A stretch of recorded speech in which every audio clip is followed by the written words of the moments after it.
ছেলেরা তোমাদেরকেও বলি, বাপ তুমি তো এখানে শেষ না, তুমি এমন করছো কেন? তুমি কারে অবজ্ঞা করছো? আল্লাহকে, হুজুরদের কেন? তোমারে নামাজ পড়তে হুজুররা বলে না, আল্লাহ বলছো।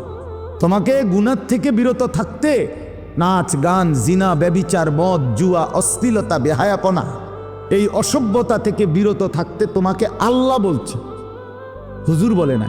এটা হুজুরের বিষয় না, হুজুরের জবান, কিন্তু কথা কার? আল্লাহ।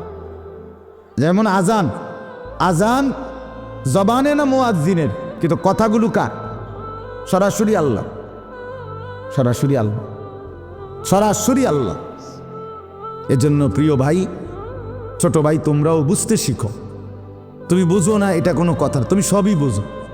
তুমি কোনটা বেড়া কোনটা বেড়ি, কোনটা নাচ কোনটা গান কোনটা অসভ্যতা, এটা তো বুঝো। তুমি বুঝো না কি?